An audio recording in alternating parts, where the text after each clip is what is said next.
अस्सलाम वालेकुम Pakistan. Very very good morning to all of you. कैसे हैं आप तमाम लोग? उम्मीद करती हूँ बिल्कुल खैर खैरियत से होंगे, ठीक ठाक होंगे, खुश रहिए, आबाद रहिए अपने प्यारों के साथ, अपने दोस्तों के साथ, खूबसूरत से उन रिश्तों के साथ कि जिनके साथ आप लोग बेतहाशा खुश रहना चाहते हैं। मैं हूँ आपकी होस्ट नुसरत मुगल और एक और नई सुबह में आप तमाम लोगों को कहती हूँ वेलकम।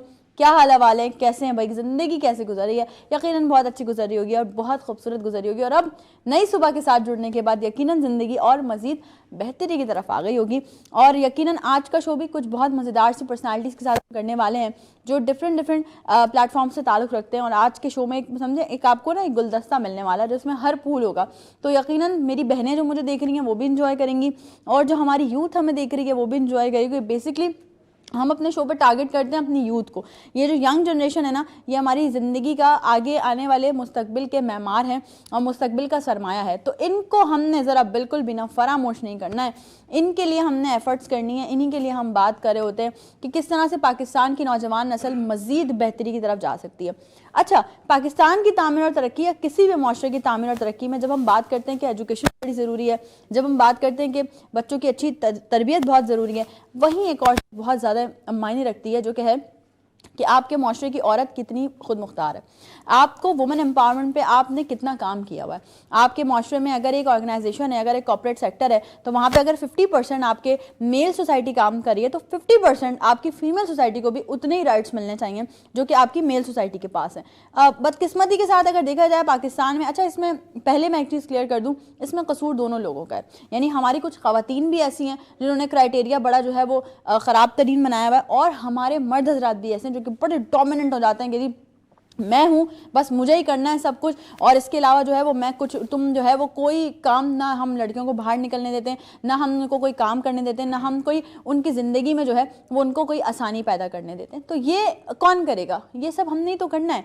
बीइंग अ पेरेंट मतलब अगर आप बाप हैं तो आप अपनी बेटी को फ्रीडम दें, अगर आप भाई हैं तो आप अपनी बहन को फ्रीडम दें, अगर आप बेटे हैं तो आप अपनी माँ को भी फ्रीडम दे सकते हैं और अगर आप शौहर हैं तो आप अपनी बीवी को फ्रीडम दें।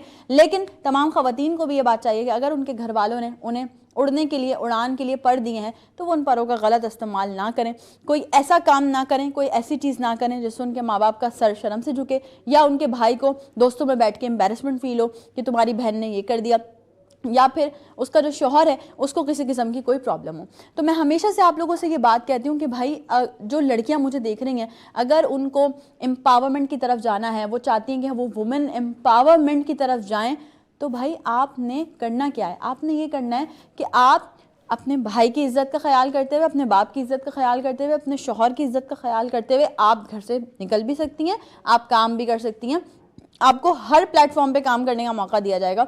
लेकिन आपको पता होनी चाहिए अपनी बाउंड्रीज, आपको पता होनी चाहिए अपनी लिमिटेशंस। ये मेरा दायरा है, इसके अंदर कोई आया तो मैं उसको चीर फाड़ के खा जाऊंगी, ऐसी होनी चाहिए आपकी पर्सनैलिटी। यानी कि मैं ये समझती हूँ कि औरत में अल्लाह पाक ने बड़ी बर्दाश्त की ताकत रखी है ना। देखिए एक औरत कितनी चीज़ें बर्दाश्त कर रही होती है, सही है ना। वो अपना जो है पहले अगर शादी से पहले देखा जाए तो वो अपना एक प्रेशर कि शादी होगी, अच्छा घर मिलना है, ये करना है, वो करना है, पढ़ना है, लिखना है। अगर बहुत सारे ऐसे लोग हैं जो बच्चियों को पढ़ाते हैं तो उनकी मैं बात करूँ, शादी के बाद अपना ससुराल संभालना है, अपना शौहर संभालना है, बच्चे संभालने हैं, माशरे की चीज़ें संभालनी है, इसकी बात सुननी है, उसकी बात सुननी है। औरत को तहम्मुल मिजाज होना चाहिए। औरत में जो पेशेंस लेवल है वो मर्दों में नहीं है, आप में होना चाहिए और है भी। लेकिन बात सारी ये है कि औरत को ना फिर इतना पावरफुल भी होना चाहिए कि अगर किसी ने उसके किरदार पे उंगली उठा दी, अगर किसी ने उसके ज़मीर को झंझोड़ दिया और अगर किसी ने उसके लिए कोई बैड बाइटिंग कर दी, हाँ ख्वाह वो अपनी जगह पर सही है, तो आप ना उसकी हड्डियां तक खा जाएं। आप बोलेंगे आपने बात कैसे की मेरे किरदार पे? कौन होते हैं भाई वो लोग? कौन लोग हैं जो बात कर, आप किसी के भी किरदार पे कितनी आसानी से बात कर जाते हैं? आपको ये नहीं पता कि दुनिया मकाफात वाले, कल को अल्लाह ने आपके घर भी बेटी दे दी और उसके लिए भी 10 लोगों ने ऐसी बातें कर दी, क्या कहेंगे आप? उस वक्त आप ये कहेंगे कि ये क्यों हो रहा है। तब आपको अपना दौर याद करना चाहिए कि किसी दौर में किसी की बेटी के लिए मैंने बैठ के बैड बाइटिंग की थी, मैंने उसकी किरदार कशी की थी, तो आज ये मेरे साथ हो रहा है। अल्लाह पाक आपको आपके किए का सिला जो है वो इस दुनिया में ही दिखा देता है। और हम लोग अक्सर, बहुत सारे लोग ऐसे ना जिनके साथ बहुत सारे लोगों ने बुरा किया हुआ होता है और वो कहते हैं कि यार अल्लाह पाक से हमारी ये दुआ है कि हमारी ज़िंदगी में ही अल्लाह पाक इनको कैफर किरदार तक पहुँचाए, हमारे सामने दिखाए। तो ये हम क्यों कहते हैं? क्योंकि हम बड़ी मेहनत से चल रहे होते हैं, हम बड़ी स्ट्रगल करके चल रहे हैं। यार एक बाप, अगर एक बाप की बात की जाए, उसकी पूरी ज़िंदगी लग जाती है अपनी बेटी के लिए। ये जो हमारे माशरे का एक बड़ा अलमिया वर्ड है ना, जहेज़, डॉरी, ये इकट्ठा करने में। आप शादी में जाते हैं, खाना खाते हैं और आप बोल देते हैं सालन सही नहीं था, बोटियां कम थी। एक बाप की पूरी ज़िंदगी की जमा पूंजी लग गई है अपनी बेटी की शादी पे, और आप ऐसे बैड कमेंट्स कर कर आ जाते हैं। कौन देता है आपको इतना हौसला? कैसे आप में इतनी ताकत कैसे आ जाती है? मैं उन लोगों से मुखातिब हूँ जो ये सब काम करते हैं। खुदारा होश के नाखुन लें यार। किसी की बहन बेटी के लिए अगर आप अच्छी बात नहीं कर सकते तो अपना मुंह बंद कर लें। आपको कौन कह रहा है बोलने के लिए? आप बोले ही मत। आप अगर किसी के लिए अच्छा नहीं कर सकते, पॉइंट आउट करने के लिए बहुत सारी चीज़ें देखें जो कल को आप पर भी फायर बैक हो सकती हैं। तो कोशिश करें कि ज़िंदगी में ना आप किसी की, specially when it comes to the daughters, मैं समझती हूँ बेटियाँ बड़ी प्यारी होती हैं यार, अल्लाह पाक की रहमत होती हैं। कि अल्लाह पाक से जब सवाल किया गया कि अल्लाह पाक जब आप बहुत ज़्यादा खुश होते हैं तो आप क्या करते हैं, तो अल्लाह पाक ने सबसे पहले जवाब दिया कि मैं बारिश बरसाता हूँ। फिर पूछा गया कि आप और ज़्यादा खुश होते हैं तो आप क्या करते हैं, तो अल्लाह पाक ने कहा कि मैं मेहमान भेजता हूँ। और जब थर्ड टाइम अल्लाह पाक से ये सवाल किया गया कि अल्लाह पाक जब आप बिल्कुल बेइंतहा से ज़्यादा खुश होते हैं तो आप क्या करते हैं, तो अल्लाह पाक ने फरमाया मैं बेटियाँ पैदा करता हूँ। तो कितनी बड़ी बात है यार हम बेटियों के लिए कि हम अल्लाह पाक के लिए खुशी का बाइस है, हम रहमत हैं, हमें रहमत बना के अल्लाह पाक इस दुनिया में भेजता है। लेकिन माजरत के साथ बड़े सारे लोग ऐसे भी हैं जो इन बेटियों को जहमत समझते हैं। अगर एक भाई है, उसके घर में शादी हुई है, मतलब भाई की शादी हुई है, उस भाभी आई है घर में, तो उसके बाद उसको लगता है कि मेरी ये नंद अब हो गई है मुझ पे बोझ, अब इसको निकाला जाए किसी तरह यहाँ से, किसी भी ऐरे गैरे को देख के इसका हाथ उसके हाथ में थमा दिया जाए ताकि पूरे घर पे राज मैं करूँ। आपकी भी तो बहन होगी, ज़रा वहाँ भी जाके देख लें। क्या पता कल को आपकी बहन को ये सारी चीज़ें फेस करने को ना मिले। बहुत सारी बातें, बात करने को तो बहुत कुछ है, कहने पे आऊँगी तो मैं शायद 2 घंटे खुद ही बात करती रहूँ। लेकिन चूंकि हमारे गेस्ट भी हमारे शो का हिस्सा हैं तो एक छोटी सी ब्रेक है। ब्रेक के बाद जब हम आएंगे वापस अपने शो में तो नई सुबह में हमें बहुत सारी पर्सनालिटीज़ ज्वाइन करने वाली हैं। डिफरेंट क्राइटेरिया से ताल्लुक़ रखने वाले लोग आज नई सुबह का हिस्सा बनने वाले हैं। तो आप तमाम लोगों ने इसी तरह से जुड़े रहना है नई सुबह के साथ। कहीं मत जाइएगा, we'll be right back after the short break.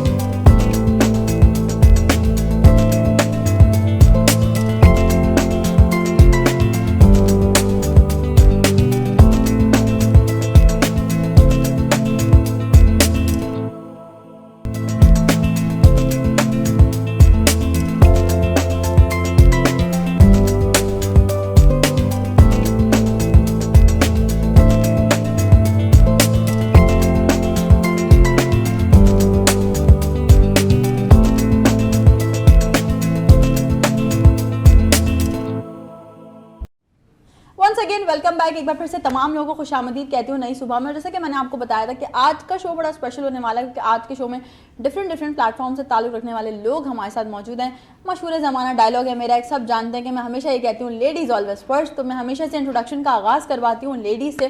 कई मर्द हज़रात इस बारे में बुरा भी मान जाते हैं। आए थे मेरे शो में भी 2-4 लोग जिन्होंने कहा था कि यार हम आपका शो देखते हैं, हम हमेशा यही करती हैं। तो भाई जो चीज़ है वो है, उससे आप इनकार ही नहीं कर सकते। Ladies always first. तो आज हमारे पास बहुत सारे लोग हैं, पूरा गुलदस्ता मौजूद है। लेकिन on my left hand side एक फीमेल पर्सनैलिटी मौजूद है। तो सबसे पहले मैं बातों का आगाज़ और इंट्रोडक्शन का आगाज़ उन्हीं से करूँगी। बड़ा अच्छा लगता है मुझे तो खैर पर्सनली, और यकीनन मेरी बहनें जो मुझे देख रही होंगी इस वक्त उनको भी अब अच्छा लगेगा क्योंकि अब जब बात होती है ना आपकी स्किन की, आपकी ब्यूटी की, आपकी खूबसूरती की, तो यकीनन एकदम से बंदा जो है ना, कहीं भी एक किचन में काम करने वाली कोई लेडी अभी इस वक्त अगर जो मुझे देख रही है ना, वो एकदम से घूमी होगी जब मैंने स्किन और ब्यूटी बोला होगा। क्यों? क्योंकि ये फैक्टर्स बड़ा मैटर करते हैं हमारी ज़िंदगी में। तो इसी तरह से आज नई सुबह का हिस्सा बनी है एक ऐसी माहिर ब्यूटिशियन और एक ऐसी स्किन एक्सपर्ट जो कि अपने साथ 14 ईयर्स का एक्सपीरियंस लेके चल रही हैं। आज हमारे साथ जो है वो शो में मौजूद हैं दुआ ब्यूटिशियन, जिनको हम नीलम भी कहते हैं लेकिन हम दुआ कह के बात करेंगे। अस्सलाम वालेकुम। वालेकुम कैसी हैं आप? शुक्र अल्लाह ताला का। Welcome to my show, thank you for coming. बहुत बहुत शुक्रिया।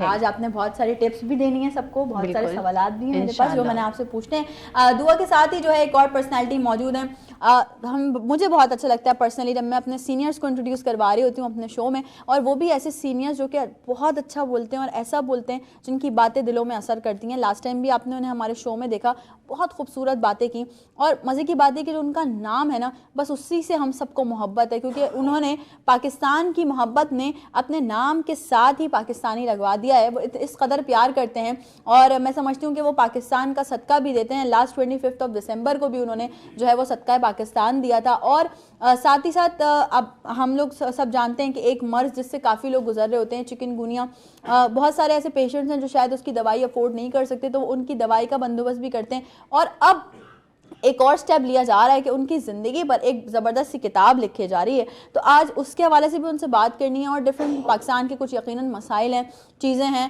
जो कि थोड़ा बेहतर हो सकती हैं, जैसे पहले भी हमने बात की, लेकिन आज भी बात करना बहुत ज़रूरी है। तो नई सुबह के स्टूडियो में एक बार फिर हमारे साथ मौजूद हैं यूसुफ पाकिस्तानी। अस्सलाम वालेकुम। वालेकुम अस्सलाम। कैसे हैं आप? अल्हम्दुलिल्लाह। एक बार फिर से मैं आपको वेलकम कहती हूँ शो में, बहुत शुक्रिया आपके आने का।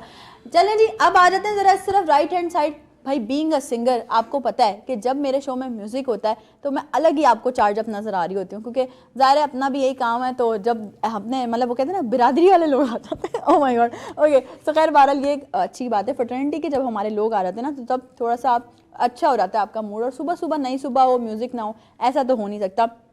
तो मेरे पास इस वक्त बेहतरीन गिटारिस्ट, बेहतरीन सिंगर, और मैं समझती हूँ जब आप यंग टैलेंट को इतना अच्छा गाते हुए देखते हैं तो आप बोलते हैं मतलब वाओ, वाकई ये वो लोग हैं जिनको म्यूज़िक की समझ है, इन लोगों को पता है, नो हाउ है। आजकल का हमारा जो वो वाला टैलेंट है जिनको कुछ नहीं आता और वो बड़े सिंगर्स बने बैठे हैं, उनकी लिस्ट में हम इनको सरे फहरिस्त इसलिए लगते हैं क्योंकि इन लोगों ने बाकायदा इस चीज़ को सीखा है, समझ रहे हैं साथ साथ मिलके। मेरे पास इस वक्त दो लोग मौजूद हैं, मैं चाहूँगी दोनों का इंट्रोडक्शन मैं आप लोगों से एक साथ करवाऊँ। मेरे साथ इस वक्त मौजूद हैं खुशी मुर्तज़ा और अली मुंतहा। अस्सलाम वालेकुम। वालेकुम। आप दोनों को वेलकम कहती हूँ मैं। खुशी, आपका नाम खुशी है, आपके चेहरे पे भी स्माइल रहती है, तो अच्छी बात है। ऐसा नाम ही ऐसा होना चाहिए कि नाम सुनते ही लोग जो है वो मुस्कुराना शुरू हो जाए। कैसे हैं आप दोनों? अल्हम्दुलिल्लाह। थैंक यू फॉर कमिंग, बहुत शुक्रिया आप लोग आए। जैसे जैसे शो गुजरेगा मैं आप लोगों से अच्छे से गाने, फरमाइशें भी हैं कुछ जो कि मैंने सुनने हैं। आ जाते हैं उस पर्सनालिटी की तरफ जिसकी अगर मैं बात करूँ, वो जो कहते हैं ना हम last but not the least वाली पर्सनालिटी, ये वो पर्सनालिटी है। आपने पहले इन्होंने हमारे शो में देखा, एक बड़ा इंपॉर्टेंट टॉपिक, मेजर टॉपिक हमने उठाया था स्ट्रीट क्राइम्स के हवाले से, जिसका शिकार बहुत सारे लोग हो रहे होते हैं, और उस पर हमने उनसे बात की थी। आजकल वो आशिक चल रहे हैं, अब वो क्यों चल वो हम शो में जो है वो उनसे डिस्कस करेंगे। एक बड़ी बेहतरीन पर्सनालिटी जो कि डायरेक्टर भी हैं, सोशल वर्क भी कर रहे होते हैं। हमारा और उनका साथ काफ़ी पुराना है, और बहुत सारे हमारे ऐसे गेस्ट जो आप हमारे शो में देखते हैं वो यकीनन उनके ही फ्रेटर्निटी के लोग हैं, जो कि वो कहते हैं कि यार नई सुबह ने जब प्लेटफॉर्म प्रोवाइड किया है तो मैं अपने तमाम जो मेरे साथ के लोग हैं, जो काम करने वाले लोग हैं, जो अच्छे लोग हैं, उनको ज़रूर नई सुबह का हिस्सा बनाऊंगा। तो हमने कहा इतने दिन से आप अपने गेस्ट नई सुबह का हिस्सा बना रहे हैं, आज ज़रा आप हमें आके ज्वाइन कर लें। तो हमारे साथ इस वक्त स्टूडियोज़ में मौजूद हैं दादा खादिम हुसैन। अस्सलाम वालेकुम। वालेकुम सलाम जी। Welcome to my show. कैसे हैं? अल्हम्दुलिल्लाह खैर। मैं ना किसी से भी बातों का आगाज़ करने से पहले ये आशिक वाला वर्ड मुझे पूछना है। जी आपने आशिक कराची हाँ, मुझे कह सकते हैं। आप खुद बताएंगे। जी, असल में देखें ये एक वफादारी है, ये एक मोहब्बत है, और ये ईमान का एक तकाजा है कि जिस शहर से आप वाबस्ता है उससे आप मोहब्बत का इजहार करें। सिर्फ मोहब्बत ही ना करें बल्कि उस शहर के लिए बाज़ाब्ता तौर आप कोशिशें करें, क्योंकि इससे पहले स्ट्रीट क्राइम के हवाले से अगर देख लें तो स्ट्रीट क्राइम के हवाले से कोई भी ऐसा प्लेटफॉर्म नहीं था जो सिविल सोसाइटी या आम आवाम तक रसाई हो। अल्हम्दुलिल्लाह हमने वो प्लेटफॉर्म मुहैया किया एंटी स्ट्रीट क्राइम मूवमेंट के नाम से। इससे भी जाहिर हुआ कि यानी हम आशिक हैं, कराची के आशिक हैं। समाजी वर्क के हवाले से माशाल्लाह हमारी कोशिशें हैं, बिल्कुल बिल्कुल, और दीगर ऐसे मामलात हैं जैसे शोबिस के हवाले से या मीडिया के हवाले से।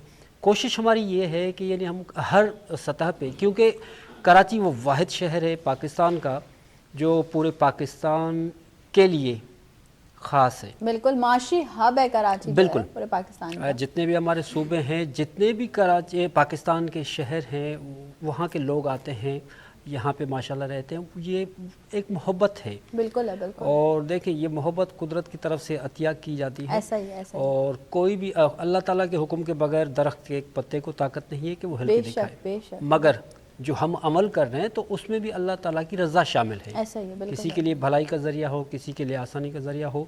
इसलिए हम चाहते हैं कि हम आशिक कराची हैं, और अल्हम्दुलिल्लाह लाजमी है कराची को किसी को तो ऑन करना होगा। अच्छा, और यहाँ जब हम कनेक्ट करते हैं ना, तो कनेक्शन ऐसे बनता है कि मैंने आपको बताया कि यूसुफ पाकिस्तानी जो है उनकी ज़िंदगी पे एक किताब लिखी जा रही है, वो किताब का जो सहरा लिया है वो दादा ने लिया है। तो दादा, हम ज़रा जानना चाहेंगे कि ये इस किताब का क्या बैकग्राउंड है, क्या लिखा जा रहा है इस किताब में? जी, ये किताब है सफ़रनामा ज़िंदगी।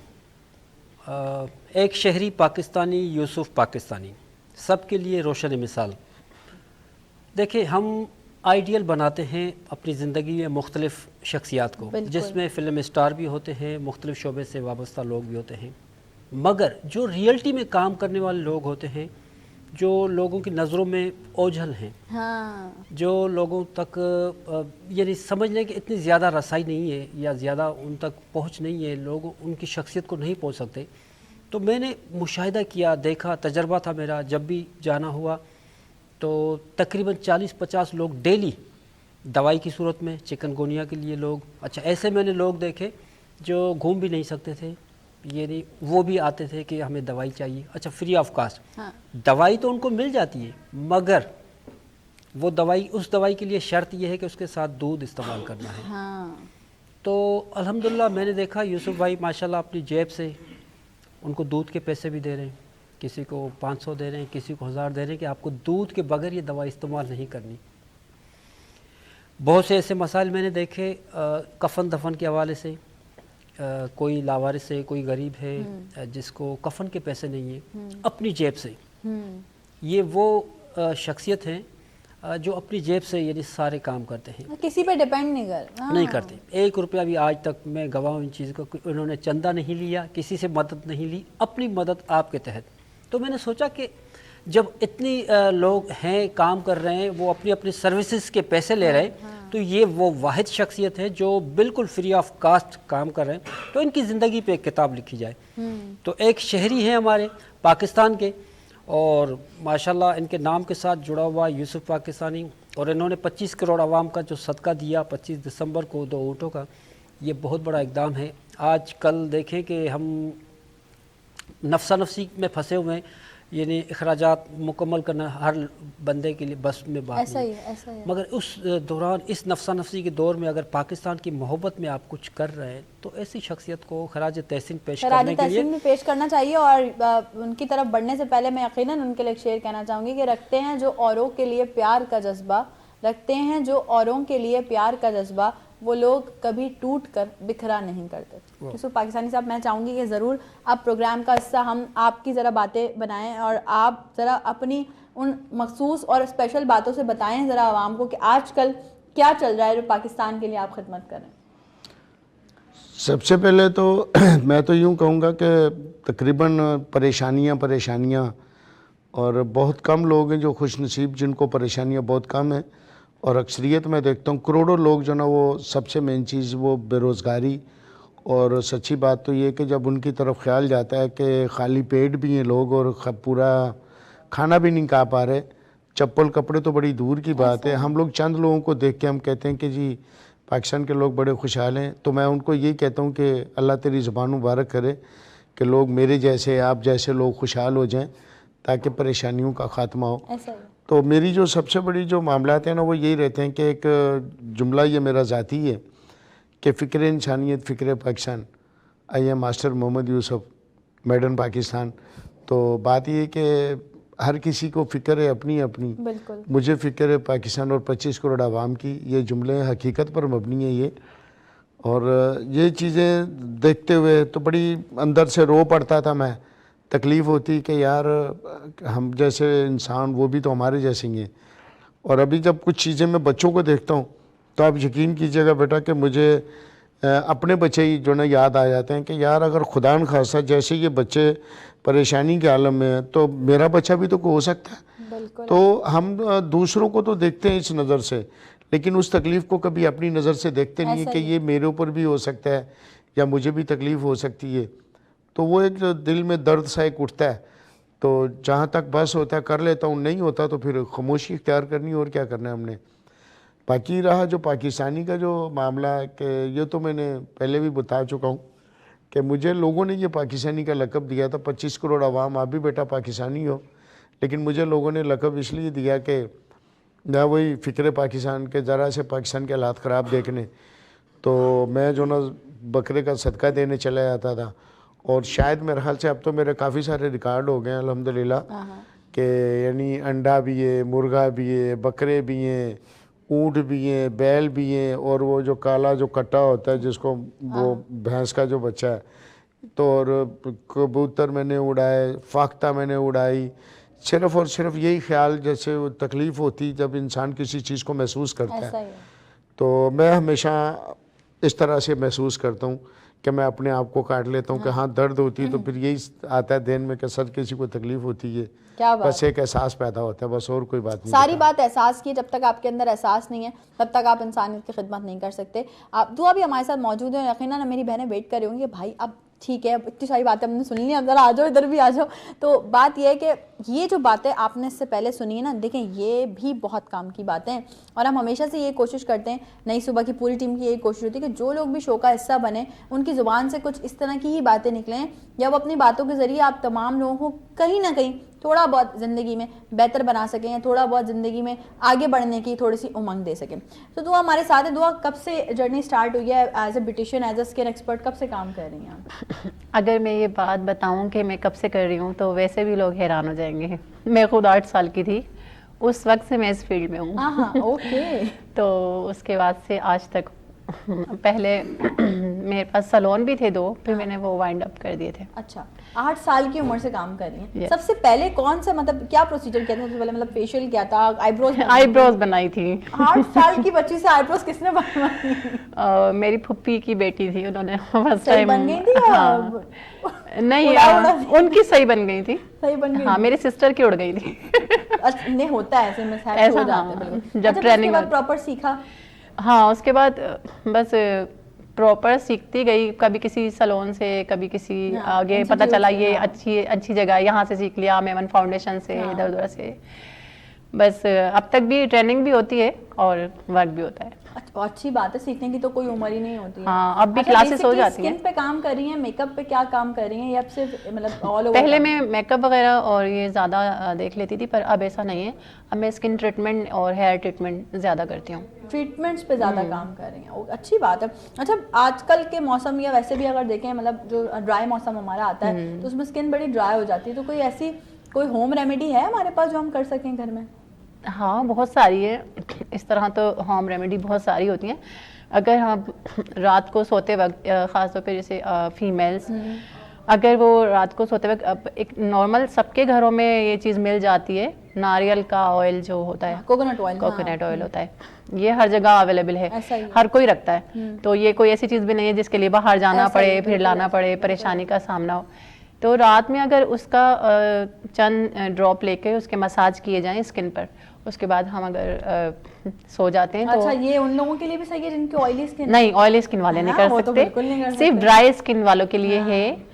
और ऑयली स्किन वालों को रात में क्लिनजिंग लाजमी करनी चाहिए, किसी भी अच्छी जो भी कंपनी cleansing की milks क्लिनजिंग होते हैं, मिल्क से क्लिनजिंग करके फिर सोए तो ज़्यादा बेहतर होता है। और ये तो है। अच्छा, मेरा भी अपना ये है फिनोमेना कि रात को भले मैं कितना भी थकी हुई आऊँ या कुछ भी हो, मेकअप रिमूव किए बगैर नहीं सोती। जी या हाँ, cleansing किए बगैर मेकअप नहीं पहले फर्स्ट ऑफ ऑल के मेकअप रिमूव कर लें, फिर क्लिनजिंग करके लाजमी सोएं। और जो ऑयली स्किन वाले लोग हैं और जो ड्राई स्किन है जिनकी, वो भी पहले अपना फेस वॉश कर लें अच्छी तरह, किसी भी अच्छे फेस वॉश से, सोप से, जो भी यूज़ करते हैं। उसके बाद सिर्फ नारियल के ऑयल से अगर हल्का सा मसाज करके सो जाते हैं तो स्किन बहुत अच्छी हो जाती है। क्या बात है भाई, स्किन की बातें भी हो गई, पाकिस्तान की बात भी हो गई, दादा की बात भी हो गई। अब म्यूजिक की तरफ जरा बढ़ा जाए, और खुशी हमारे साथ है, क्या सुनाने? मैं रिक्वेस्ट करूं कोई हम आज सुना दें प्लीज। कमाज।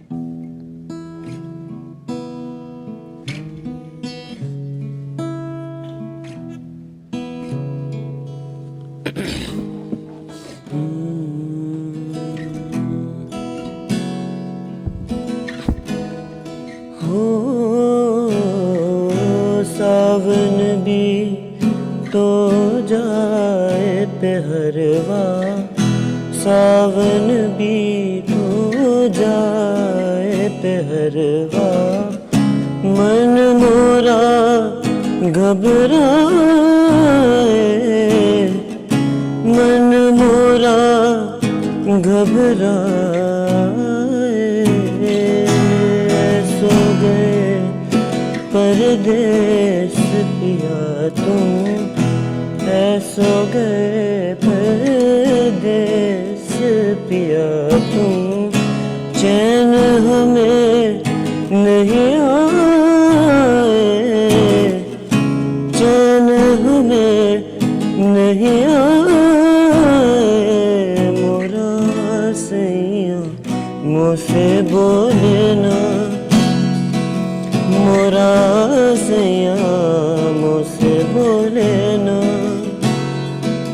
मैं लाख जतन कर हारी,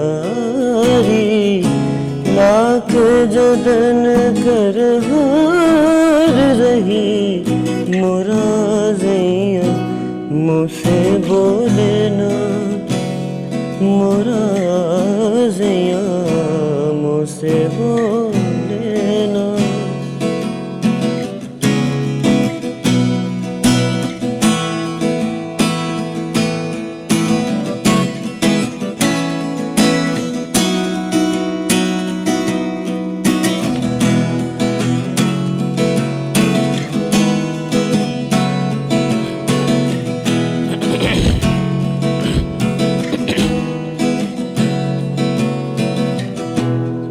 जो नहीं तो ऐसे पिया हूँ,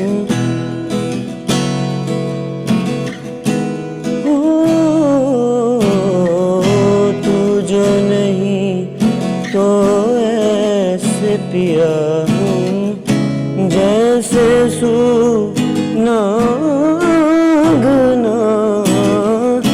जैसे सुनागना,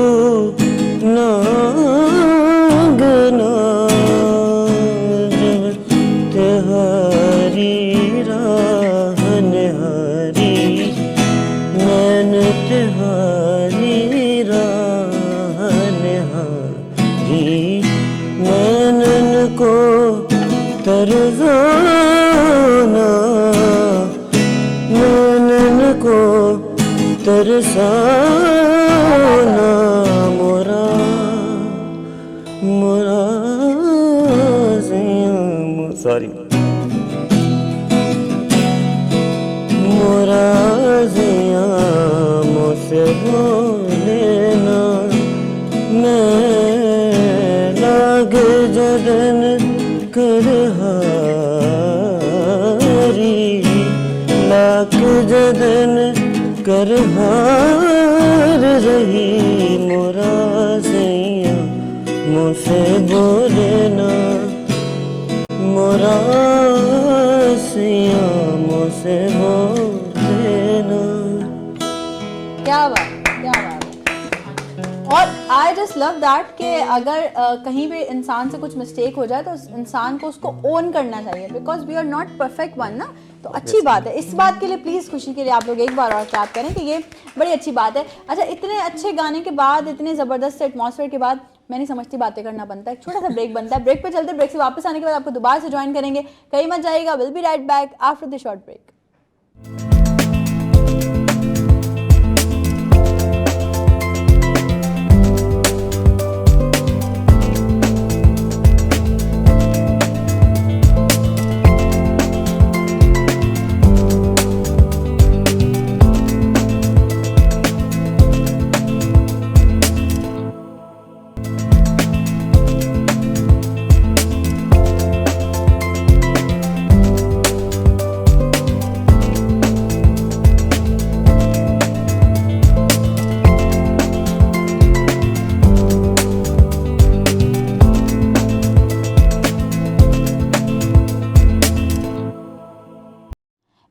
से तमाम लोगों को खुशामदीद कहती हूँ नई सुबह में। और ब्रेक पे जाने से पहले हम बड़ा खूबसूरत सा एक गाना सुनते हुए ब्रेक पे गए और ऑफ एयर हम कुछ डिस्कस कर रहे थे कि भाई ये गाना होना चाहिए, वो गाना होना चाहिए। तो अभी हम सुनेंगे, म्यूजिक पे भी ज़रूर आएंगे, लेकिन उससे पहले ज़रा कुछ काम की बातें करने बहुत ज़रूरी है। दादा, आप एज अ डायरेक्टर भी काम कर रहे हैं, आप स्ट्रीट क्राइम के लिए भी काम कर रहे हैं, डिफरेंट हमारे जितने भी सोशल एक्टिविस्ट हैं उनके साथ भी काम कर रहे हैं, और माशाल्लाह से आप हर साल में, देखो साल में एक नहीं दो दफ़ा एक्सीलेंट पर्सनालिटी अवार्ड्स भी करवाते हैं, जिससे जो मेरे घर में भी एक अवार्ड मौजूद है आपकी तरफ से दिया गया। तो मैं ये समझती हूँ कि इतना सब कुछ कर रहे हैं, लेकिन आज तक हमें खुद नहीं पता कि दादा दादा कैसे बने। असल में ये नाम कैसे लगा है? जी बिल्कुल, एक प्ले था, एक Okay. टीवी चैनल का प्ले था, उस में मुझे एक किरदार दिया गया जो कराची में दादा टाइप के लोग होते हैं। तो मेरे लिए स्पेशली वो लिखा गया क्योंकि उस वक्त बहुत अरसा हो गया है, मेरे बाल माशाल्लाह बड़े लंबे थे, दाढ़ी वगैरह अभी भी रखी बाल हुई लंबे थी, अभी हैं। भी हैं। तो मैं डिफेंस में जब कहीं पे घर के बाहर ये नहीं खड़ा होता था तो मुझे लोग कुदरती दादा कैसे हैं, दादा, अच्छा मुझे जानते भी नहीं है, वो भी दादा कह के बुलाते। अच्छा, तो मैंने सोचा मैं दादा तो हूँ नहीं, मुझे दादा क्यों बुलाते हैं। तो एक कैफियत थी। हाँ। फिर जब मुझे किरदार दिया गया तो जान दादा नाम रखा गया उस किरदार का, और 300 किस्तों का वो ड्रामा था, उसमें एज ए एक्टर मैंने काम किया।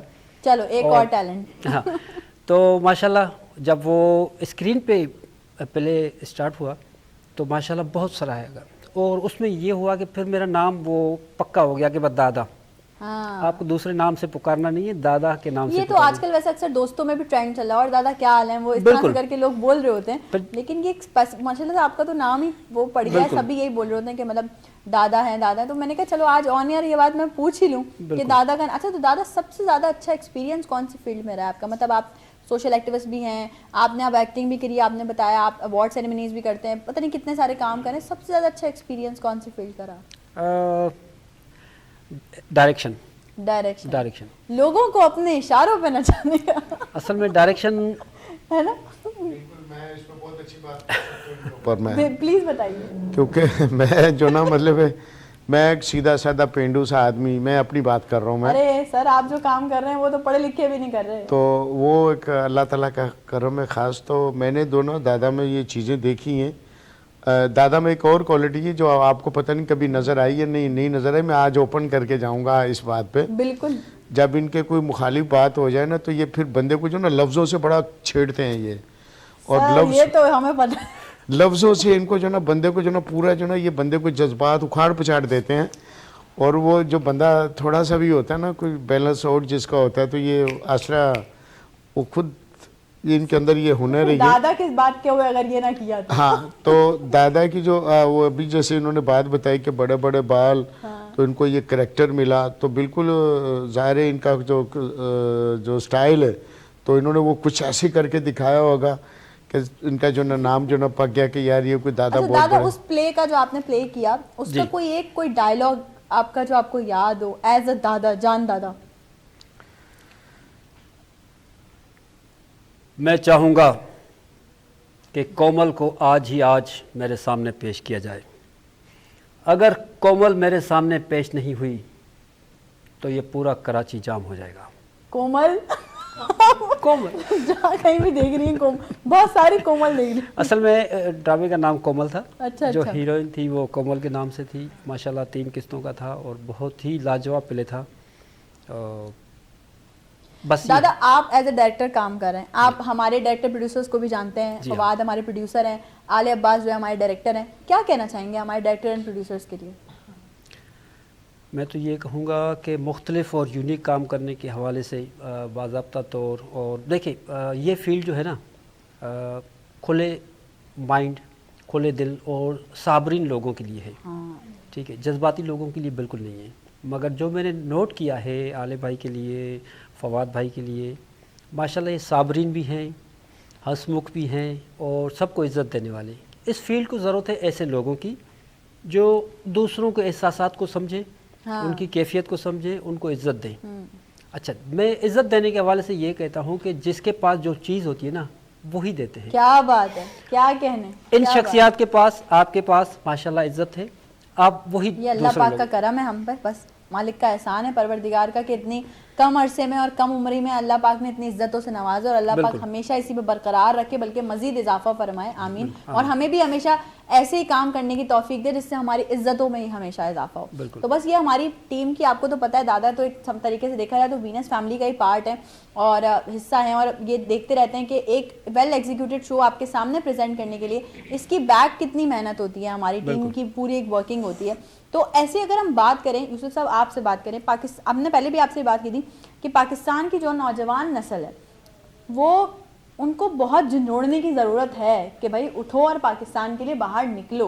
वो कैसे झंझोड़ेंगे हम उनको? ये सोए हुए लोग हैं और हम लोग वो लोग हैं जो ख्वाबों में तो देखते हैं कि गाड़ियाँ भी देखते हैं, घर भी बड़े बड़े, खूबसूरत सी बीवी भी चाहिए और सब कुछ चाहिए, लेकिन चाहिए सिर्फ ख्यालों के अंदर। हकीकत में इनके पास कुछ नहीं होता। मैं यही, कल भी मैं एक जगह पे गया हुआ था, मेहमान खुसूसी था, तो मैंने वहाँ भी एक जुमला ये कहा कि जब तक आप अपने आप को जगाओगे नहीं, मेहनत नहीं करोगे, आगे नहीं बढ़ोगे, तो आप ज़िंदगी में खाली ख्वाब देखे और ख्याल देखे यहीं बैठे हुए हैं। और आगे बढ़ने के लिए कुछ करना पड़ता है, पढ़ने के लिए कुछ पढ़ना पड़ता है। जब आप तालीम लेते हैं तो पढ़ेंगे, हुनर चाहिए आपको। तो बहुत से लोग जो ना वो हुनर भी नहीं लेते। मैं, क्योंकि मेरा वास्ता है लोगों से, तो तालीम के हवाले से भी लोग जो ना, बहुत कम लोग हैं जो सीरियस जो मेहनत करते हैं तो कामयाब वो लोग होते हैं। और लेकिन उन लोगों को जो ना, वो जो हासिदीन होते हैं बीच में, जिन्होंने करना कराना कुछ नहीं है, तो वो जो ना उनके रास्ते में रोड़े अटकाते हैं। अच्छा, ऐसे लोगों के लिए मैं ये कहता हूँ, क्योंकि मैं भी अल्हम्दुलिल्लाह एक ज़िंदगी मैंने भी गुजारी है और कामयाब ज़िंदगी गुजारी है। लोग हमारे रोड़े जो ना वो अटकाते हैं, खड्डे या बुराइयाँ कर देते हैं, तो मैं कहता हूँ इन लोगों की परवाह बिल्कुल ना करो और बस चलते जाओ। जब आप चलोगे तो आपको मंजिल मिलेगी। ये वो मुसाफिर हैं जो सिर्फ बस जो ना, खड़ी बस में जो ना वो हिलती रहती है, तो वो उसमें जो ना ये सफ़र करते हैं ये।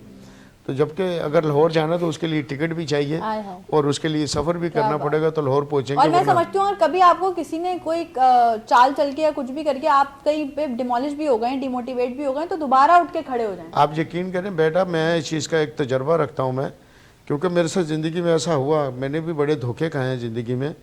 मैं भी वो शख्स हूँ कि जो आज से 33 साल पहले जिसने किसी से 2000 रुपये उधार लेके कारोबार शुरू किया था, आज अल्हम्दुलिल्लाह बेशुमार अल्लाह का करम है, मैं कामयाब लोगों में मेरा एक नाम है।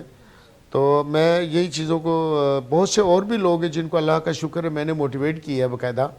और वैसे मैं ज़ाती तौर पे मैं एक अनपढ़ आदमी हूँ, अंगूठा छाप आदमी हूँ मैं। मैंने बोला ना सर कि आप जो काम करें तो पढ़े लिखे लोग भी नहीं कर सकते। तो ये हकीकत बात है, क्योंकि जो जुनूनी काम जो होते हैं ना, ये पागल लोग करते हैं। जो ज़्यादा अक्लमंद लोग होते हैं या ज़्यादा पढ़े लिखे लोग होते हैं, उन्होंने एक एक पाई का हिसाब करना होता है। तो पागल लोग जो ना, वो ना तो वो हिसाब करते हैं, वो तो कहते हैं बस ठीक है, मतलब जाना है तो जाना है। और वो फिर जब मंजिल पे पहुंच जाते हैं तो फिर ये लोग बोलते हैं यार हम तो इसको पागल कहते थे। और उसकी एक ख़ास वजह ये भी है, क्योंकि मुझे 4-5 जगहों पे पागलपन की डिग्रियां मिल चुकी हैं कि ये पागल आदमी है, ये बस अंड की शंड बोलता रहता है। जब अंड की शंड जो बोली हमने उस टाइम पे जो लगती थी लोगों को, जब वो सामने हकीकत आई, तो फिर वो हमें लोगों ने ये भी कहना शुरू कर दिया, जी ये तो कोई दरवेश आदमी है, ये तो कोई बड़े अल्लाह वाले लोग हैं, इनको मतलब है कि आगे कोई थोड़ी बहुत नज़र आ जाती है। तो आके जी आप, वो कुछ लोगों ने बाबा जी भी कहना शुरू किया। तो मैंने उनको एक बात बोली, मैंने यार जो ज़िंदगी का एक्सपीरियंस है ना, जो तजर्बे की आंख है, ये आपको बता देती है कि आगे क्या होने वाला है या इस बच्चे की चाल क्या है। और अल्लाह का शुक्र है बेटा, मैं वैसे ज़रूर अनपढ़ ज़रूर हूँ, अनपढ़ वो वाला कि जिसको लिखना नहीं आता। बाकी अल्हम्दुलिल्लाह मुझे वो पढ़ाई भी आती है जो शायद डिग्रियों वालों को नहीं आते। मैं फेसी रीडिंग भी कर लेता हूँ और बंदे की जो चाल चलन है ये भी समझ जाता हूँ। जैसे सर वो हमारी अम्माएं मिसाल देती हैं, अक्सर वो पूत के पाँव पालने में नजर आ जाते हैं, तो उसको भी आप समझ जाते होंगे। नहीं, मुनाफिक को सबसे मुश्किल काम है, वो नहीं समझ पाया मैं अभी तक। मैं काफी लोगों को कोई नहीं समझता। मैं मुनाफिक को नहीं समझ पाया, जो आपके अंदर है ही नहीं वो बात। और मैं आपको वो कह रहा हूँ कि क्या बात है नुदरत, क्या बात है नुदरत मुगल, तो ये तो मुनाफिक। अच्छा, मैंने थोड़ी देर के लिए जो ना वो अपने नंबर बढ़ाया, नुदरत मुल्क में बोला जी यूसुफ भाई आए थे। तो मेरी एक आदत है, मैंने अगर कोई चीज़ आप में देखूंगा और आप में, मैं समझता हूँ कि मेरी रसाई है, तो मैं आपको बड़े तरीके से जो ना वो जिसे कहते हैं कि यानी इस्लाह के लिए। अच्छा, दो तरह की इस्लाह होती है, एक तनकीद बराए इस्लाह होती है और एक सिर्फ तनकीद बराए जलालत होती है। तो मैं कोशिश करता हूँ कि मैं जलालत उन लोगों के लिए कभी कभी करना पड़ जाती है जिनको पहले आप प्यार से समझाते हैं, उनको तरीके से लेकिन उनको समझाते समझ में नहीं हैं, आता। लेकिन जब उनको वो कहते हैं ना कि लातों के भूत बातों से नहीं मानते, तो उनके लिए फिर वो थोड़ा सख्त रवैया करना पड़ता है। जैसे मैंने दादा के हवाले से एक बात की थी कि दादा जो ना, दादा को किसी चीज़ को बुरी लग जाए ना तो दादा तो ऐसे लफ्ज़ों से जज्बात के साथ खेलते हैं। अक्सर आपकी बात कदर तलामी की माजत, अक्सर ऐसे ही होता है, दादा कभी स्टेटस वगैरह लगा रहे होते तो मैं खुद ही पूछ लेती हूँ दादा खैरियत है? हाँ, ऐसे लगता है कि जैसे ये आपको इन्होंने हिट किया है। अच्छा, जब इनसे पूछे तो वो इनका कोई पता नहीं, ये एक उसके लगाने से शायद ये पता नहीं 4 5 6 लोगों को हिट करते हैं ये दादा ये जो मतलब स्टेटस वगैरह हैं और ये जो आप लिखते हैं, ये कहाँ से आते हैं दिमाग में? अंदर का सब बोल रहा होता है? ये असल में कैफियत होती है, जिस तरह किसी शायर के लिए, किसी सिंगर के लिए कैफियत होती है कि अंदरूनी बातें, तो ये जो माशरे में अक्स देखते हैं वही अक्स में लगा देता हूँ। ऐसा ही है, क्या बात है दादा, बल्कि जबरदस्त। माजरत के साथ मैंने अभी एक चीज़ इन्होंने मुझे अच्छा लगा, इन्होंने मुझे बताया भी, मैंने इनको बताया, मैंने कहा यार दादा भाई आपके अंदर जो ना ये चीज़ ज़रा थोड़ी जज्बाती है, इसको ज़रा आप थोड़ा कंट्रोल करें, और शायद आपको बहुत सारी चीज़ों में आप पीछे रह जाते हैं इस वजह से कि आप फौरी जो ना मतलब कि रिएक्शन मतलब जो ना आप करते हो, तो थोड़ा वहाँ सब्र किया करो। तो फिर इन्होंने मुझे आके कहा भी कि यार मैंने तुम्हारी बात को समझा है, तो मेरी भी मैं कहता हूँ कि यार अगर कहीं गलती कर रहे हैं, अपना वही होता है जो आपको सीधा रास्ता दिखा ऐसा ही दे, है, बिल्कुल और जो आपकी हरकत की वजह से या आपकी बातों की वजह से जो आपकी ज़िंदगी में रुकावट आती है। मैं मुनाफकत से बेटा मैंने कभी ज़िंदगी में काम नहीं लिया, मैंने हमेशा सिंपल और सादा लफ्ज़ों से और सादगी से मैंने काम लिया। ऐसा ही है, और ऐसा ही होना चाहिए। जी, और थोड़ी बहुत मैं उर्दू पढ़ लेता हूँ, वो भी इसलिए कि मैंने सदर में रहते थे तो फिल्में देखने का बड़ा शौक़ था, तो यही बराबर में जहाँ आपका चैनल है इधर ही हम रहते थे उस टाइम पे, तो सदर में थे, तो मुझे जो ना फिल्मों के नाम पढ़ने नहीं आते थे, तो मैं जो ना दूसरे के पास चला गया, बेटा ये मुझे पढ़ के सुनाना, उस टाइम पे फलाने ये पढ़ के सुनाना। तो मुझे जो ना वो आज मेरा वो समझी है जो मुझसे, जिसने मुझसे कहा कह रहा है यार तू एक काम कर पप्पू, तू जो ना मुझसे जो ना थोड़ा सा पढ़ना सीख ले, तो आज वो मेरा समझी। उस टाइम पे मेरा हाल उम्र होगी मेरे कोई 14 या 15 साल की बात कर रहा हूँ मैं, उस टाइम पे मेरी उम्र थी। तो उस फिल्मों के नाम पढ़ने के लिए मैंने जो कायदा एक पढ़ा, तो उसकी बिना पे आज मैं थोड़ी बहुत उर्दू पढ़ लेता हूँ, ये मेरी हकीकत है। क्या बात है। और लेकिन कोशिश बेटा करता हूँ, जैसे आप हैं माशाल्लाह, झूठी तारीफ नहीं करूँगा मैंने आपको आपके प्रोग्राम से मैं होके गया हूँ, तो मैंने बाकायदा दादा से आपके बारे में मैंने पूछा भी है, मैंने कहा यार वो माशाल्लाह बड़ी कम उम्र में जो ना बड़ी टैलेंट वाली बच्ची है वो, बहुत तो मतलब मैं जो फ़न होता है ना बेटा, जो हकीकत है मैं बयान करता हूँ, और आपको अल्लाह ने ये सलाहियत दी है। बहुत शुक्रिया, और बस अब आप हमेशा दुआ में अपनी याद रखा करें हमें, ताकि हम और मज़ीद आगे तरक्की कर सकें। दुआ हेयर ट्रीटमेंट की बात अगर हम करें तो आजकल बड़ी चीज़ें मार्केट में इन है, हम obviously we are not taking the name of the product और द ब्रांड, लेकिन ये एक्सटेंसो, ये रिबॉन्डिंग, ये बहुत चीज़ें, और लोगों का कॉन्सेप्शन भी है कि इससे आपके बाल बड़े जल्दी ख़राब हो जाते हैं। नहीं, ये लोग कहते हैं कि यार अगर लेट्स सपोज मैं अपने घर में कहूँ कि मुझे रिबॉन्डिंग करवानी है, एक्सटेंसो करवाना है, तो सब बोलेंगे अरे यार इससे तो बाल डैमेज हो जाते हैं। तो इसको कॉन्सेप्ट को कैसे क्लियर करेंगे? इसको दरअसल आइडिया लोगों को नहीं होता है कि मेरे हेयर को क्या सूट करेगा, और वो करवा लेते हैं। तो पहले देखना चाहिए कि हमें एक्सटेंसो सूट कर रहा है या केराटिन करवाना ज़रूरी है, या हमें रिबॉन्डिंग करानी है या इनमें क्या फ़र्क रिलैक्सिंग, है? इन सब में फ़र्क है। यही फ़र्क बताएं। अब हम जो एक्सटेंसो कराते हैं ना, उसमें हमें स्ट्रेटनिंग ज़्यादा चाहिए होती है, जिसको बालों में स्ट्रेटनिंग ज़्यादा, जिसके बाल बाउंसिंग है बहुत ज़्यादा, वो एक्सटेंसो करा ले, सही, उसके लिए बेहतर है। सही। पर अगर इसके बाल ऑलरेडी सीधे हैं और कम हैं सर पे, हल्का सा वेव है, हाँ, तो उनको नहीं चाहिए कि एक्सटेंसो कराएं, उनको चाहिए केराटिन करवा लें। सही हो तो गया, ठीक है। उससे केराटिन से ये होता है कि हमारे बालों का केराटिन ख़त्म होने लगता है, तो केराटिन ट्रीटमेंट करवाने से वो वापस इन हो जाता है। सही। अब रिबॉन्डिंग? हाँ, और रीबॉन्डिंग तो बहुत ज़्यादा ही मतलब उसको तो बहुत बंदा इग्नोर करे तो ही बेहतर है। मतलब ऐसे हेयर जो बहुत ज़्यादा क्वांटिटी में सर पर मौजूद है और संभल नहीं रहे हैं, तो उसके लिए रिबॉन्डिंग होती है। ओके, हाँ, ओके। ताकि वो रिबॉन्डिंग से उनको बहुत ज़्यादा सॉफ्ट और लेयर मिल जाए एक इस तरह से कि उसको संभाला जा सके। ओके, वो रिबॉन्डिंग उनको करवाना चाहिए। रिबॉन्डिंग सबके लिए नहीं है, रिबॉन्डिंग स्पेसिफिक लोगों को। हाँ, बिल्कुल, इस पे भी बात करेंगे आगे, हमने गाने भी सुनने हैं, लेकिन अभी इस वक्त एक छोटी सी ब्रेक का, तो ब्रेक पे चलते हैं। ब्रेक से वापस आने के बाद आपको दोबारा ज्वाइन करेंगे, कहीं मत जाइएगा। We'll be right back after the short break.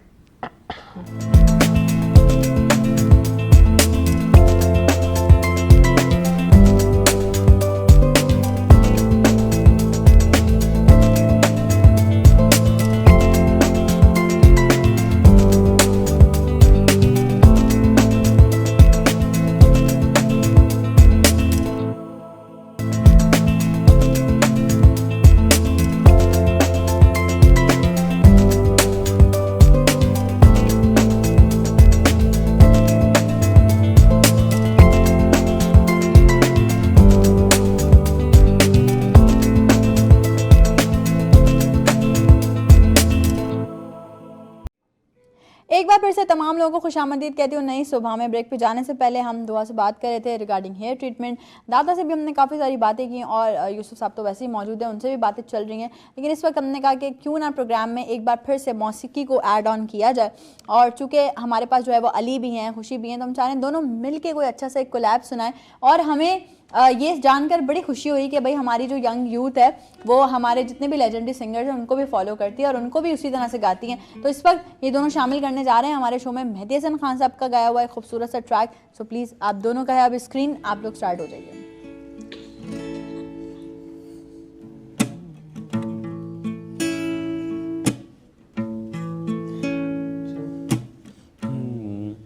मैं होश में था तो फिर उस पे मर गया कैसे।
क्या बात है।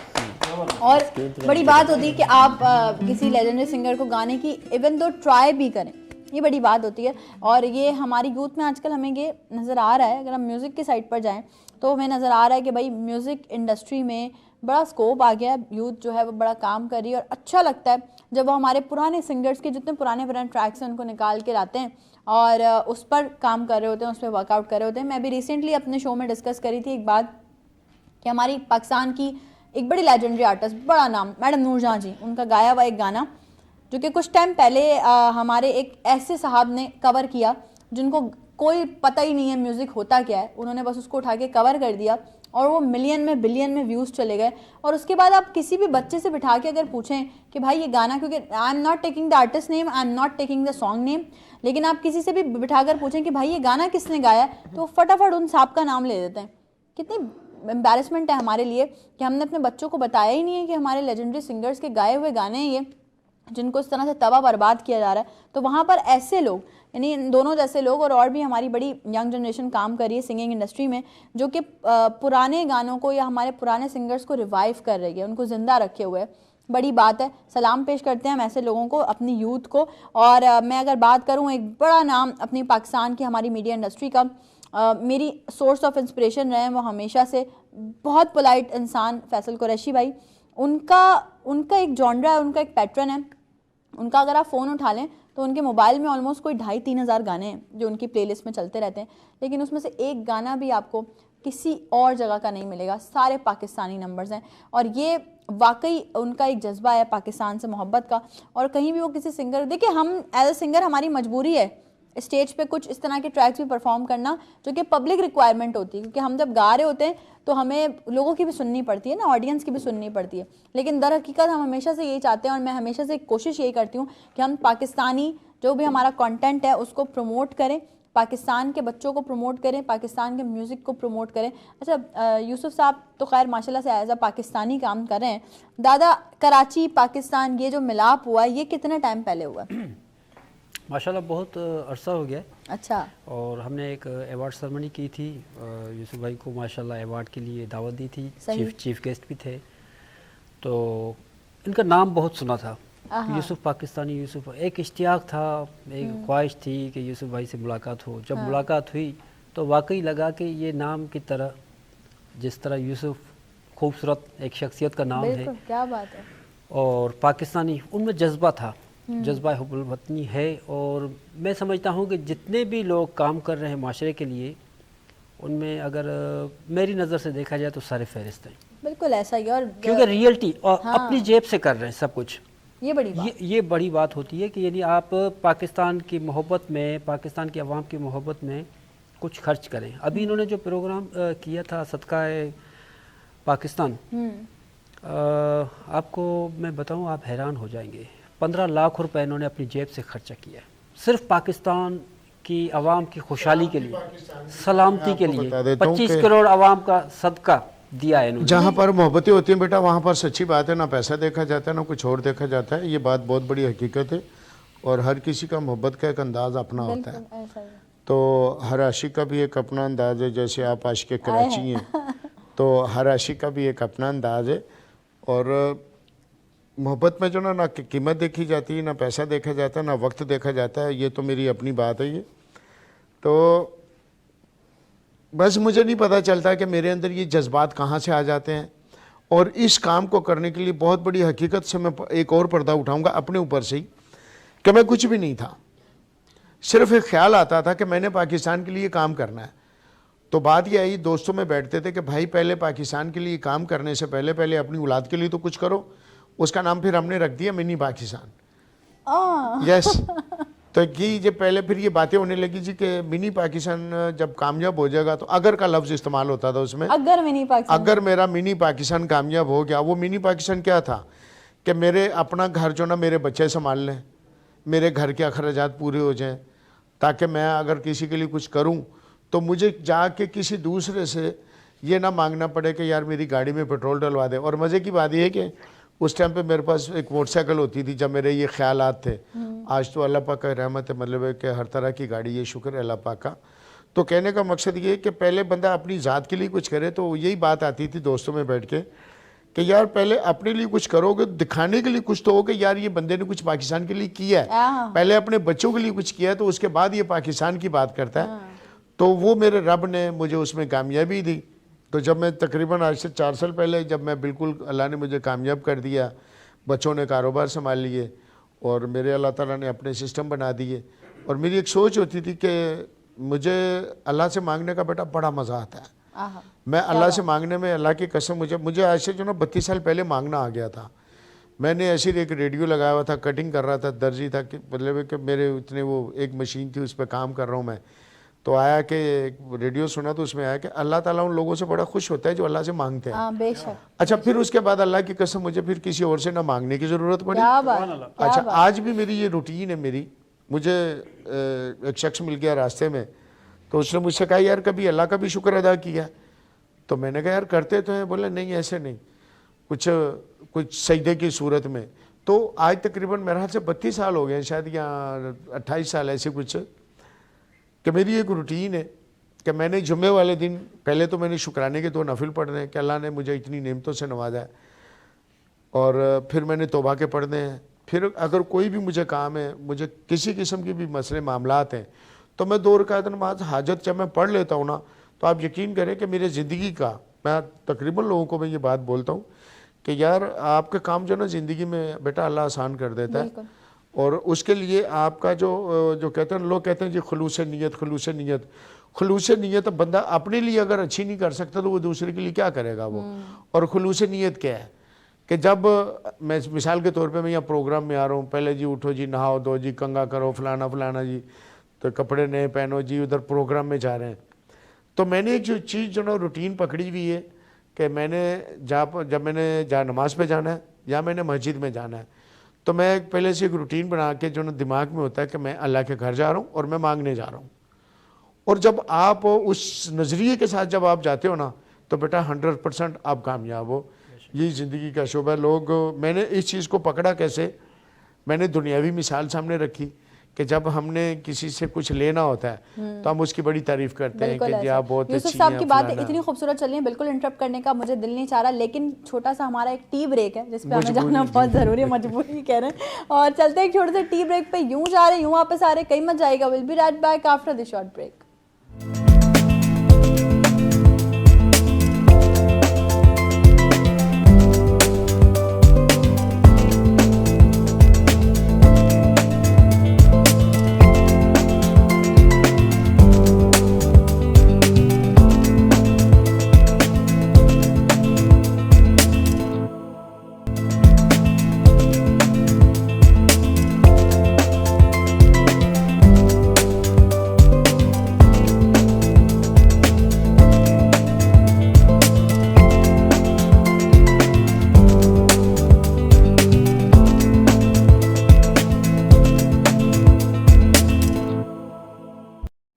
एक बार फिर से तमाम लोगों को खुशामदीद कहती हूँ नई सुबह में, और बहुत मज़ेदार सी बातें, बहुत मज़ेदार से टॉपिक्स चल रहे हैं। डिफरेंट प्लेटफॉर्म पे काम करने वाले लोग हमारे साथ मौजूद है। दादा हमारे साथ मौजूद हैं, और दादा यकीनन मैंने आपको बहुत सारा इनका इंट्रोडक्शन दिया था, बताया भी था कि भाई ये क्या क्या काम करें। तो एक बड़ा मेजर टॉपिक जिस पर हमने काफ़ी टाइम पहले बात की, लेकिन आज मैं सोच रही हूँ कि थोड़ा सा अगर हमें टाइम मिल रहा है तो हम उस पर जितनी जल्दी बात कर सकें या जितनी इंपॉर्टेंट बात कर सकें वो बहुत ज़्यादा ज़रूरी है। दादा, स्ट्रीट क्राइम मूवमेंट आप एक जो है वो रन करें, anti street crime movement. Street crime पर काम करने की वजह क्या बनी? जी, बहुत ही अहम सवाल है, और ये आज ही मैं आगाह करूँगा, वैसे किसी को भी इल्म नहीं है। हम अपने माशरे में देखते हैं कि रोज़ाना की बुनियाद पे लोग मोबाइल की वजह से ज़ख्मी होते हैं, है बहुत से ऐसे वाक़यात, मगर एहसास हमें नहीं होता। एहसास नहीं होता, हम ख़बर सुनते हैं, भुला देते हैं किसके साथ क्या हुआ क्या नहीं हुआ। अब ये था कि मेरे साथ एक मामला हुआ था, तो उस मामले में ये हुआ कि मुझ पे अटैक हुआ स्ट्रीट के हवाले से ही। तो मुझे इतना नुकसान हुआ कि मेरी जो दोनों टांगें थी वो टूट गई थी। मेरी दोनों टांगें टूट गई और दोनों बिल्कुल हड्डियां अलग हो गई। तो खैर मैं जैसे ही इलाज के लिए गया तो मुझे कहा गया कि आपकी टांग काटी जाएगी। तो मैंने कहा भाई मैं इस फील्ड से वाबस्ता हूँ जो आप बग़ैर यानी ऐसा इक़दाम नहीं कर सकते मेरी रज़ामंदी की, मैं डायरेक्टर हूँ। तो अल्हम्दुलिल्लाह खैर फिर जब वो प्रोसेस चला टांगों का ऑपरेशन वगैरह, तो तकरीबन 2 साल तक मैं ज़ेर इलाज रहा, क्योंकि दोनों टांगों का मामला था। मेरी टांगों में राड पड़ी हुई है, ठीक है। तो फिर मैंने एहसास किया, वो कुदरती एक ऐसे ख्यालात आए कि यानी देखिए ये तो मेरे साथ हुआ, मगर जो डेली की बुनियाद पे लोगों के साथ हो रहा है उसमें लातादाद लाखों की तादाद में नौजवान माजूर हो चुके, बिस्तरों पे आ चुके, बिल्कुल ऐसा, ठीक है। और फैमिलीज बर्बाद हो चुकी हैं, बेबसी का आलम है। तो अब क्या करना चाहिए? मुझे लोगों ने कहा था अब आप माजूर हो गए, अब आप बैठ जाएंगे। मैंने कहा सवाल ही पैदा नहीं होता, मेरी ये रग में खून में शामिल नहीं है कि मैं बैठ जाऊं एक जगह पे। खैर, वो वाले मैंने बच्चे हिम्मत की। जिनको अम्मी बोलती है तुम टिक के नहीं बैठते ना। कहते हैं कि टूट के जो उठने वाले होते हैं वो ज़्यादा मजबूत हो जाते हैं। आय हाय हाय, क्या बात है। मैं टूट के उठा और इतना मजबूत हुआ, उठते ही मैंने अवार्ड सेरेमनी की और माशाल्लाह फिर से सरगर्म हो गया। मैंने क्योंकि डायरेक्टर के लिए साबरीन होना ज़रूरी है, तो सब्र था मेरे अंदर। मैंने सोचा कि माशरे के लिए इस हवाले से काम करना है, तो अल्हम्दुलिल्लाह अब स्ट्रीट क्राइम के हवाले से काम कर रहे हैं। और वो काम कर रहे हैं कि हम वीडियो बना के काम नहीं करते, तस्वीर निगारी करके काम नहीं करते, रियलिटी में काम करते हैं कि यानी अगर किसी को रिलीफ मिल रहा है, किसी की इज़्ज़त नफ्स मजरूह होने के चांसेस नहीं है, तो फिर हम उनके लिए बाज़ाब्ता तौर वर्क करते हैं। तो ये वजूहत थी कि स्ट्रीट क्राइम में वजूह, क्योंकि मैं खुद मुतासर हो चुका था और ये बहुत जिस बड़ी पे गुजरती है वो ज्यादा बेहतर काम बिल्कुल कर सकता है। तो आप अंदाज़ा करें कि दोनों टांगे टूटने के बाद फिर कौन आके फिर स्ट्रीट क्रिमिनल माफिया से लड़ने की हिम्मत करेगा, वही करेगा जो हिम्मत वाला होगा। तो माशाल्लाह हिम्मत की और अल्हम्दुलिल्लाह अब हम काम कर रहे हैं। और स्ट्रीट क्राइम के हवाले से तो ख़ास वजूहत यही थी कि यानी तो मुझ पे अभी गुजरी। अगर देखा जाए दादा तो रेशियो कितना कम हो गया है स्ट्रीट क्राइम का, या अभी कहाँ खड़े हैं हम? जी रेशो कम नहीं हुआ और ना ही होगा, क्योंकि इसकी बहुत सी वजूहत हैं। सहूलतकारी वो बहुत ज़्यादा है, क्योंकि ये एक सनत एक माफिया की शक्ल इख्तियार कर है। रोज़ाना की बुनियाद पे लातादाद नौजवान ज़ख्मी हो रहे हैं, माजूर हो रहे हैं, फैमिलीज़ तबाह हो रही हैं और लोग शहीद हो रहे हैं। तो ये कमी तो इस बिल्कुल नामुमकिन है। हाँ, बेरहम ऑपरेशन होना चाहिए, क्योंकि कोई भी ऐसा स्ट्रीट क्रिमिनल, मैं दावा से कहता हूँ कि कराची में ऐसा नहीं है जिसका रिकॉर्ड इदारों के पास ना हो। सबका रिकॉर्ड है, कोर्ट में जाते हैं, ज़मानत हो जाती है या मामला ऐसे हो जाते हैं वो छूट जाते हैं। अब तकरीबन 50 से ज़ायद ऐसे ग्रुप हैं स्ट्रीट क्रिमिनल्स के जो ये वारदातें करते हैं, फिक्स हैं उनके मामलात। तो ये स्ट्रीट क्राइम अब आवाम ही सर कुछ कर उनको सकती है। दादा उनको डर भी नहीं है, डर नहीं है वो बिल्कुल। अपना फेस वेस खुले हुए रख के वो जो है वो मामलात सारे कर रहे हो, तो उनको पता है हम पकड़े नहीं जाएंगे। उनको डर इसलिए नहीं है कि वो उनको पुष्प नहीं है। आशीर्वाद है, हाँ, सहूलतकारी पुष्प है, नहीं उनको। पकड़े जाएंगे फिर छूट जाएंगे।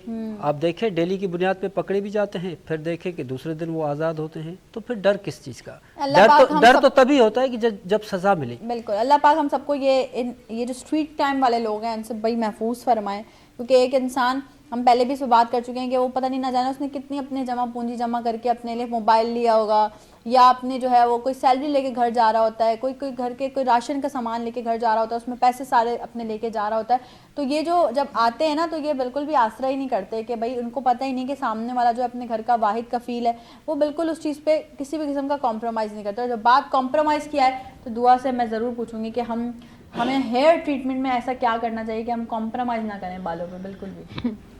बालों में तो कॉम्प्रोमाइज़ करना भी नहीं चाहिए, बाल अच्छा, ज़रूरी मैं है, अगर बाल पर्सनली हैं आपसे तो पूछूं, मीडिया रिलेटेड है हम लोग भी, सब जो लोग काम कर रहे हैं, हमें आयरन भी करनी पड़ती है, हमें कर्ल भी करने पड़ते हैं बाल, तो बड़े आपको हीट की वजह से, प्रोसेस की वजह से बाल बाल डैमेज डैमेज हो हो जाते जाते हैं। तो क्या हम ऐसा क्या कोई रेमेडी करें कि जिसके लिए हमारे बाल ज़रा सही रहें? वो अंडा वंडा नहीं बताइएगा, वो हम नहीं लगा सकते। नहीं, अंडे वाला नहीं है, ये एक न्यू रेमेडी है। अगर कोई करता है तो उसमें बहुत ज़्यादा फ़ायदा होगा। एक तो इसमें फ़ायदा होगा कि बहुत कम उम्र में आजकल बाल वाइट है, ग्रे हेयर हो जाते हैं बहुत ज़्यादा, एक तो ये बच्चों के जेनेटिक भी होता है, हो रहे हैं। एक तो ये जेनेटिक है, एक तो एज वाइज है, हाँ, age तो wise एक होता है कि एज नहीं है फिर भी हो गए हैं, हाँ। तो उसके लिए भी है। बालों की लेंथ भी उससे अच्छी हो जाएगी और के बाल मजबूत हो जाएंगे सही, इस तरह ना। सही। तो रेमेडी है कि एक अमल ताश की फली, ये पंसारी के पास पंसारी के पास मिलेगी। लिख लें भाई, आप सब पेपर पेन लेके बैठे हैं और लिखना शुरू अमल करें। ताश की फली ले लें, तकरीबन 5 या 6 फलियां हो। उन फलियों का जो ऊपर हार्ड जो उसका एक छिलका होता है वो हटा के अंदर का हमने उसका गूदा लेना है और उसको हमने तकरीबन आधा किलो करीब पानी में भिगो देना है। सही। और मेथी दाना लेना है, एक सही। मुट्ठी तकरीबन मेथी दाना हो, वो भी उसके साथ भिगो देना है। रात में भिगो दें या दिन में भिगो दें, पर 2 दिन तक वो भीगा रहे। 2 दिन तक भीगा रहे अच्छी तरीके से। जब वो भीग जाए 2 दिन बाद हम उसको अच्छी तरह से सॉक करके और उसका पानी स्प्रे बोतल में किसी में सेव कर लें। सही है। स्प्रे बोतल में उसको सेव कर लेंगे तो उसका जो स्प्रे करना है ना वो रूट्स में करना है, सही हो गया, सिर्फ तो रूट्स में portions करना है। लेके जी बालों हाँ। के और रूट्स में आप हाँ, और दिन में 2 टाइम कर लें वो स्प्रे, या दिन में 3 टाइम भी कर सकते हैं, पर उसके लिए तकरीबन 3 to 5 डेज वॉश नहीं करना है, 3 डेज अच्छा। लगा रहे। ओके। और सर्दी का मौसम है, वैसे भी लोग यही चाहेंगे कि अभी तो खैर जल्दी लगा ही करने रहे। हैं। तो 5 डेज भी लगा रहे तो उसका कोई मसला नहीं है। 5 डेज, आफ्टर 5 डेज उसको आप वॉश कर दें, सही है। फिर अगेन यूज़ करें, फिर 5 डेज या 3 डेज उसको वॉश कर दें। इससे बहुत ज़्यादा फ़ायदा होता है ना, बहुत अच्छा, ज़्यादा। ये मेल फीमेल दोनों यूज कर दोनों यूज़ कर सकते हैं। सही है। तो वाइट बाल इससे ये भी होगा से- कि हाँ, जो हो गए हैं वो हो गए, जो अंदर से फिर से जो हेयर होते हैं ना, ग्रोथ होती है, तो वो ब्लैक होगी। ये मतलब यूज़ किया हुआ है, आजमूदा है ना भाई, आजमूदा है। और टेस्टेड है। हाँ जी, तभी ये बता सही रही हैं है। दुआ। अच्छा जी, ये सारी बातें तो चल रही हैं, लेकिन अभी साथ साथ अभी इस वक्त प्रोग्राम में वक्त मैं चाह रही हूँ कि बिल्कुल आए, म्यूजिक का वक्त आए। खुशी, क्या खुशी का म्यूजिक सुना रहे हैं आप हमें? खुशी का फ्यूजन का सुना रहा हूँ। अरे वाह वाह, क्या बात है।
दिल घबराए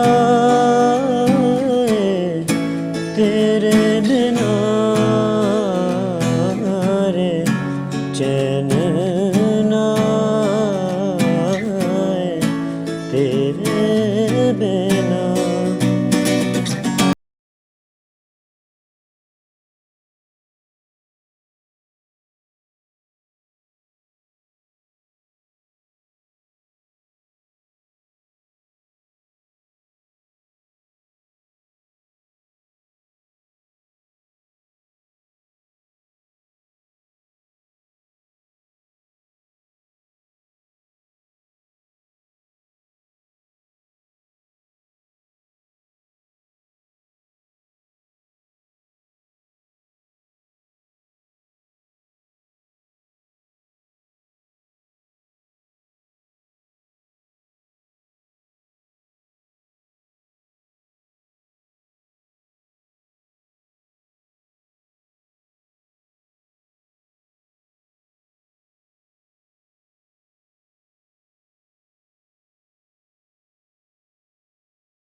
खुशी, कितने टाइम से सिंगिंग सीख रहे हैं आप? वैसे आपकी अपनी एज क्या है, पहले ये बताइए। मेरी 22।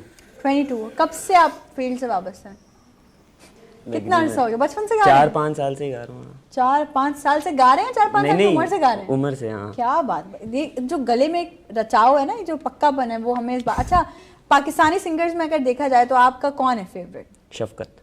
शफकत अमानत अली, अब नो डाउट वो सबके फेवरेट हैं। और वैसे अगर बैंड्स देखे जाएं तो फिर तो काफ़ी सारे हैं। हाँ। आमिर ज़की है, फराज अनवर, तो बहुत अच्छी बात है, ये हमारे यूथ को पता है ये चीज़ें कि भाई हमारे ये बैंड्स हैं और इन पे हमें जो ओरिजिनल वाले लोग हैं ना, उन पे काम करने की बड़ी ज़रूरत है। और अभी भी अपना ओरिजिनल ट्रैक्स भी हैं आपके, खुद बनाए कुछ? तो कुछ 2 लाइनें किसी ट्रैक की, किसी ओरिजिनल की। शामें अब भी वही, तो क्यों रहता खुद में ही, कुछ तो बात है छुपी है तुझसे कुछ कह रही, अब तो तू ये जान ले, होगा कुछ नहीं अभी, जी ले जिंदगी के पल, क्या देखा है कल कभी।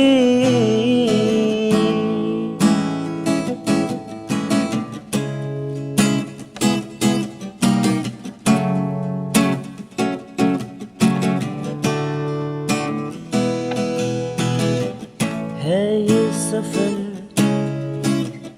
और रास्ता, मंजिल मिले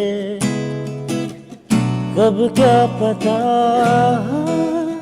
है ये सफर और रास्ता, मंजिल मिले कब बात है। क्या पता। शामें अब भी वही, तू क्यों रहता खुद में ही, कुछ तो बात है छुपी है तुझसे कुछ कह रही, अब तो तू ये जान ले, होगा कुछ नहीं अभी, जी ले जिंदगी के पल, क्या देखा है कल कभी। क्या बात है, क्या बात है। खुद लिखा है? हाँ, कंपोज भी खुद किया है? एक अपने दोस्त के साथ किया था।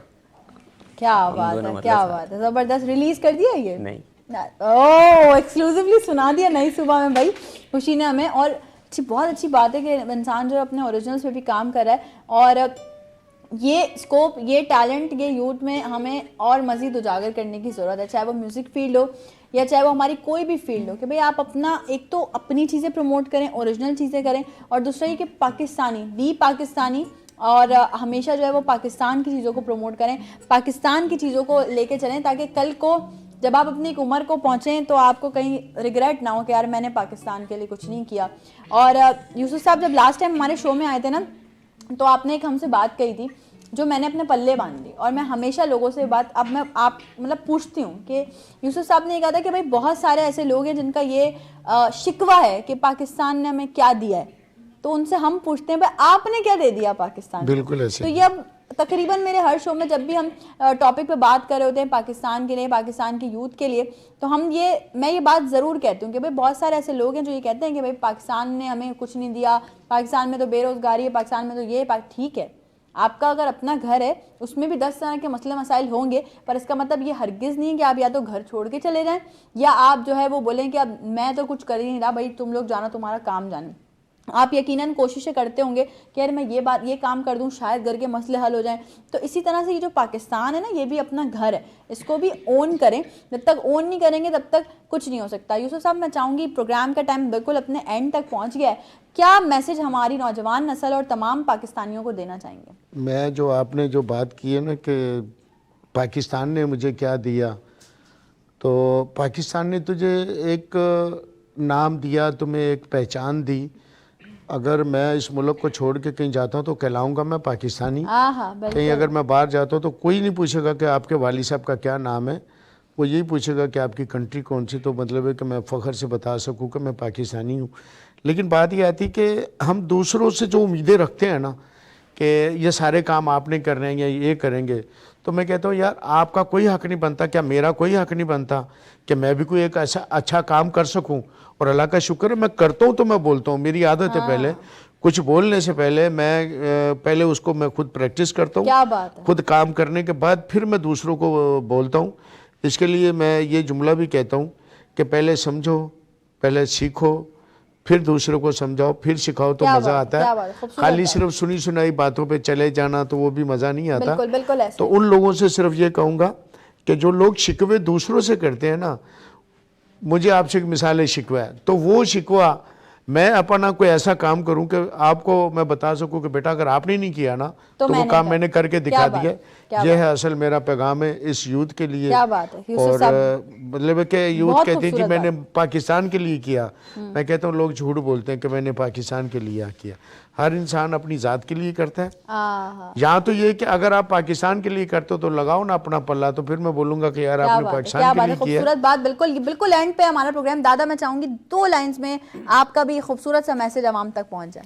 जी, बस मैं ये सिर्फ यही कहना चाहूँगा कि आप जो कोई भी हैं, कुछ भी करते हों, माशरे के लिए, इंसानों के लिए आसानी का सबब बने। क्या बात है, क्या बात है, खूबसूरत बात। और इसी पे हम आज का अपना प्रोग्राम जो है वाइंड अप की तरफ लेकर जाते हैं। थैंक यू सो मच दुआ यूसुफ साहब, आपका बेहद शुक्रिया। दादा बेहद शुक्रिया, आप दोनों का बेहद शुक्रिया। अली एंड खुशी and wish you good luck आगे आपके फ्यूचर के लिए। और आप तमाम लोग जो हमें देख रहे हैं, आपका बेहद शुक्रिया कि आपने आज का शो देखा। अपनी राय का इजहार जरूर कीजिएगा। जिंदगी रही तो इंशाल्लाह फिर होगी एक बार आपसे मुलाकात नई सुबह में। अपना बहुत सारा ख्याल रखिएगा, टीम को और मुझे अपनी खासुल खास दुआओं में याद रखिएगा। आज के लिए दीजिए इजाजत, अल्लाह हाफिज।